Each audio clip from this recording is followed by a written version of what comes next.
Nah, sama pikiran negatif ini ketika hanya membayangkan, itu membuat kondisi fisik mengikuti yang dibayangkan. Ya. Itu yang menyebabkan asam lambung naik, yang menyebabkan sistem imun menurun, hormon kortisolnya naik. Contoh nih, mohon maaf beberapa orang yang mengalami kanker, biasanya dia ada luka kepahitan di masa lalu yang terus dipancarkan. Sehingga apa? Hormon kortisolnya naik. Jadi pikiran ini sangat mempengaruhi tubuh itu.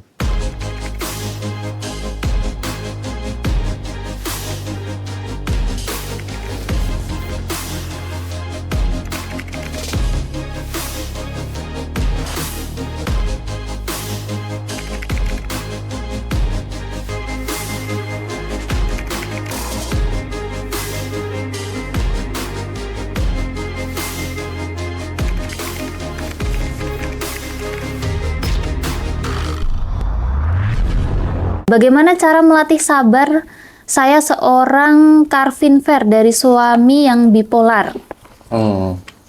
Ya, jadi mengeluh itu kan juga berkaitan dengan ini ya, tidak mampu menerima kenyataan. Bersabar, sabar itu artinya apa sih? Sabar itu artinya mampu menerima kenyataan. Jadi terima dulu kenyataan. Terima dulu kenyataan bahwa memang kondisinya memang seperti itu. Itu diterima, karena kalau nggak terima ini ngeluh. Kalau nggak terima ini ngelawan. Semakin dilawan itu semakin kuat. Jadi rasa-rasa yang nggak nyaman itu diterima. Lalu dirilis. Kalau teman-teman di buku Ripen sudah banyak petunjuk-petunjuk untuk merilis emosi negatif. Gitu. Lalu sadari kenapa saya diizinkan mengalami ini.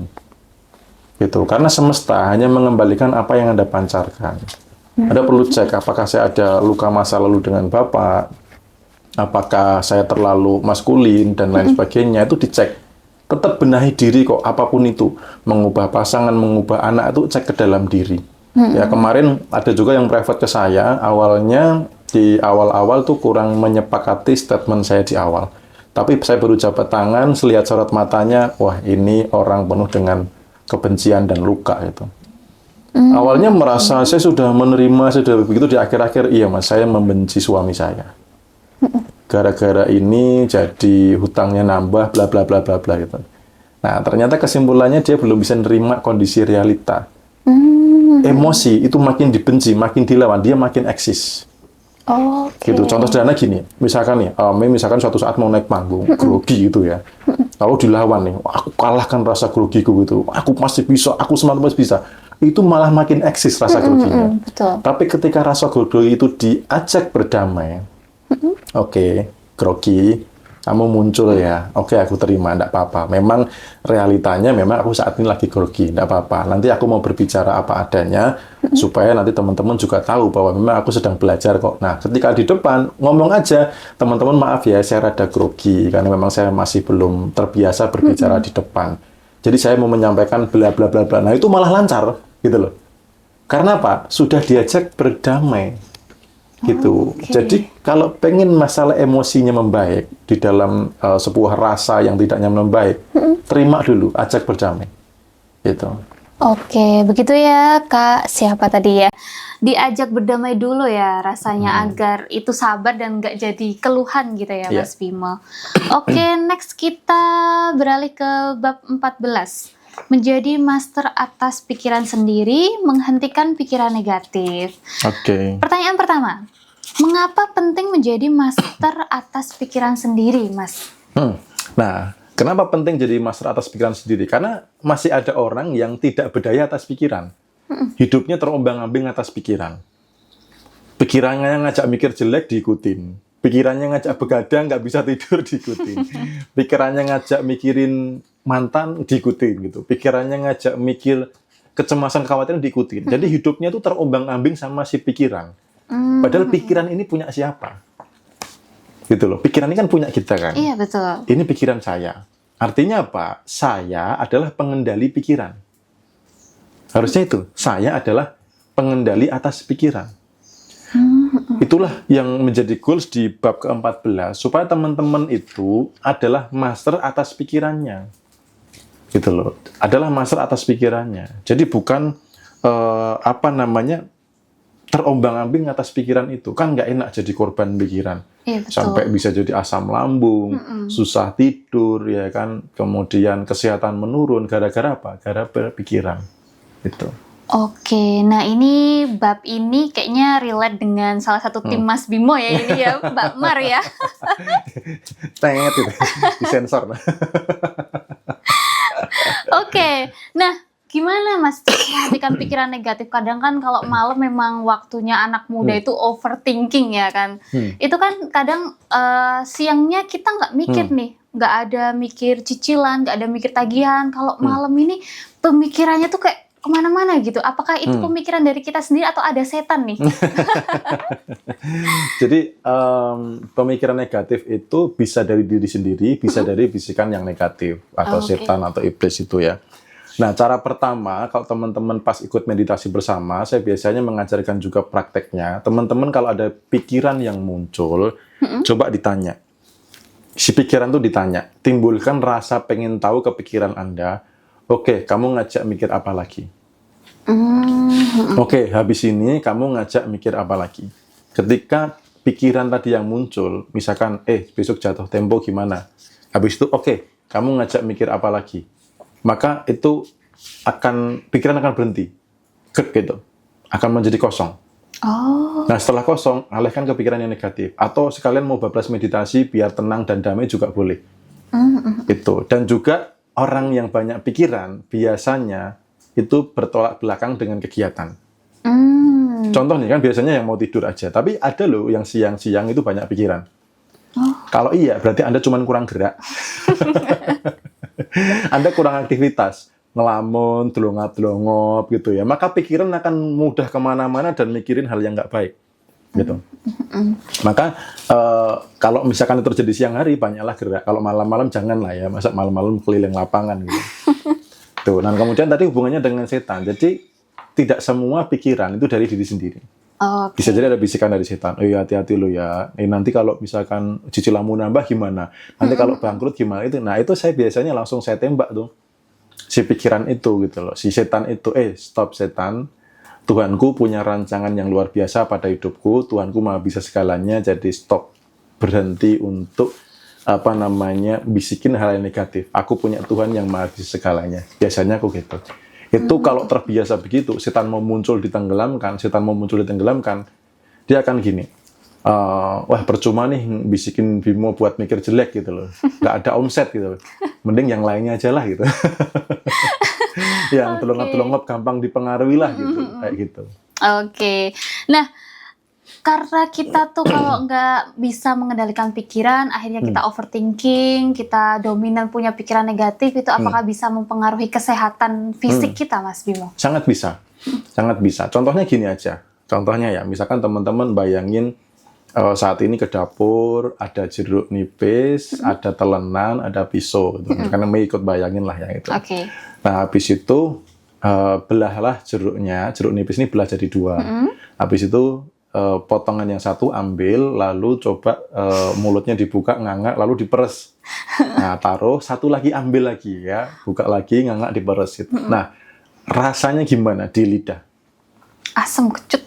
Ada air liur, ada rasa asam, padahal jeruknya benar-benar ada nggak? Kan hanya membayangkan toh. Nah, sama pikiran negatif ini, ketika hanya membayangkan, itu membuat kondisi fisik mengikuti yang dibayangkan. Itu yang menyebabkan asam lambung naik, yang menyebabkan sistem imun menurun, hormon kortisolnya naik. Contoh nih, mohon maaf beberapa orang yang mengalami cancer, biasanya dia ada luka kepahitan di masa lalu yang terus dipancarkan. Sehingga apa? Hormon kortisolnya naik. Kebalikan itu kan hormon endorfin. Ya, ada terapi ketawa buat yang cancer, kemudian ada yang sembuh dari cancer dari meditasi, dari menenangkan diri. Jadi pikiran ini sangat mempengaruhi tubuh itu. Oke, ini ada yang komentar. Saya bilang nggak punya uang, kepala saya leher sakit, Mas. Iya, tubuh masih merespon gitu. Karena tubuh itu indikator yang paling jujur. Nah, ini teman-teman tadi dibayangin aja ya, jangan dipraktekkan ya, nanti batal puasa ini. Oke. Nah, ini ada salah satu kutipan Mas Bimo di bab 14, waspada, pikiran adalah magnet. Anda bukanlah pikiran, Anda adalah pengendali atas pikiran itu. Nah ini bagus banget. Bisa dijelasin sedikit Mas, kenapa milih kutipan ini di akhir bab? Oke. Ya, pikiran itu adalah magnet. Jadi sesering apa kita memikirkan sesuatu, maka itu berpotensi terjadi realita. Contoh hujan-hujan gerimis, mikirin, wah ini makan bakso seger ya, tiba-tiba teng-teng-teng lewat gitu. Atau mikirin yang jelek-jelek gitu, yang punya pasangan misalkan, wah jangan-jangan pasanganku selingkuh, jangan-jangan selingkuh, selingkuh beneran. Gitu. Atau memikirkan misal di jalan nih gitu, wah kayaknya bakalan jadi musibah nih, kayaknya bakal ada musibah nih. Akhirnya apa? Terjadi musibah. Bukan Anda pandai menebak, Anda pandai menciptakan realita dari pikiran. Itu bukan soal feeling tebak-tebakan gitu. Jadi pikiran itu magnet. Apa yang Anda pikir itu yang Anda tarik dalam kehidupan. Tetapi Anda itu bukan pikiran. Anda itu pemilik pikiran, Anda itu pengendali. Nah, kuncinya di sini. Anda itu pengendali pikiran. Supaya apa? Supaya pikiran yang ngajak jelek, Anda bisa ngendaliin. Gitu loh. Karena kesadaran bahwa, oke, pikiran ini punyaku, aku yang mengendalikan, maka apa? Pikiran harus tunduk kepada siapa? Bosnya dong. Kayak gitu. Oke, jadi tadi itu kalau yang buruk-buruk bisa dibilang bukan feeling ya Mas, tapi kita yang menarik gitu ya. Yang menarik. Bahkan gini, ada salah satu case orang yang pernah diramal buruk oleh orang lain, lalu pikirannya ini terus-terusan mikirin itu, dia sedang mencipta. Contoh kemarin ada yang diramal oleh salah satu temannya SMA yang katanya orangnya agak pinter gitu, dalam tanda kutip gitu. Dia bilang bahwa usia 40 tahun akan sakit-sakitan. Dan sekarang sudah usia 40 tahun dan betul sakit-sakitan. Ini temannya yang hebat, apa orangnya yang hebat? Orang yang sakit-sakitan ini yang hebat. Dia yang mau sepakat menaruh di dalam pikirannya bahwa yes, usia 40 akan sakit-sakitan. Jadi betapa bahayanya ramalan ketika pikiran menyepakati dan memikirkan itu. Jadi itulah pikiran itu sebagai magnet. Jadi hati-hati apa yang sering Anda pikirkan. Karena itulah kehidupan yang sedang Anda tarik. Oke. Nah ini kita bacakan salah satu pertanyaan dari Kak Usila Rishop. Kalau mikirin cicilan, bagaimana cara mengubah ke positifnya Mas? Tadi di part pertama sebelum jeda istirahat, kita sudah membahas itu ya. Betul. Jadi apakah dengan mikir cicilan selama ini lunas? Jadi daripada memikirkan cicilan, itu kan Anda menghidupi masa lalu. Maka imanilah masa depan. Buatlah atau tariklah, pikirkanlah income yang lebih besar daripada cicilan. Gitu. Karena gini, orang masih mindset-nya itu bayar utang. Iya betul. Saran saya hutang jangan dibayar, cicilan jangan dibayar, tapi dilunasi. Oke, jadi dibayar dan dilunasi itu beda ya? Niat, jadi energi itu mengalir ke arah atensi, energi mengalir ke niat. Nah, kalau niatnya untuk bayar cicilan, ya Anda berhasil membayar cicilan terus. Kalau Anda ngelunasin utang, ngelunasin cicilan, berarti apalagi yang mau dibayar bulan depan? Kan sudah lunas. Itu pertanyaan kurang lebih sama dengan doa. Ya betul. Gitu. Ya jadi pikirannya tarik uang jauh lebih besar dari total semua cicilan. Gitu.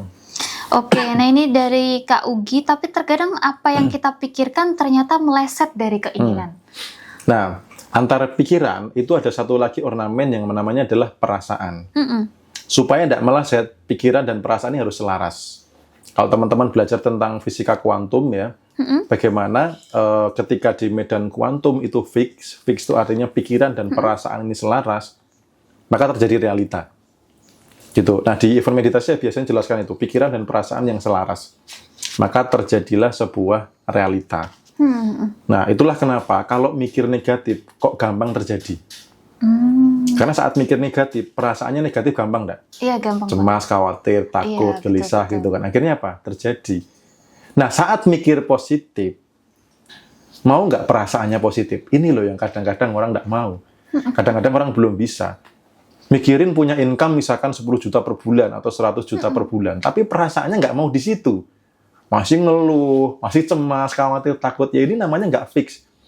Jadi gelombangnya tuh inkoheren. Bukan gelombangnya tuh selaras. Maka semesta ngelihatnya ini nggak jelas. Mau apa sih gitu loh. Mau kaya tapi kok membicarakan kekurangan gitu. Nggak selaras. Nah, maka kenapa sih di latihan-latihan awal buku Ripen untuk syukur? Supaya apa? Perasaan Anda juga mau positif, perasaan Anda juga mau berada di kelimpahan ketika Anda mikirin kelimpahan. Jadi percuma afirmasi income miliaran lah, apalah, scripting tentang rumah, tentang kendaraan, kalau setelah itu masih ngeluh, cemas, khawatir, takut. Semesta yang ngebaca adalah apa? Vibrasi yang dipancarkan. Gitu.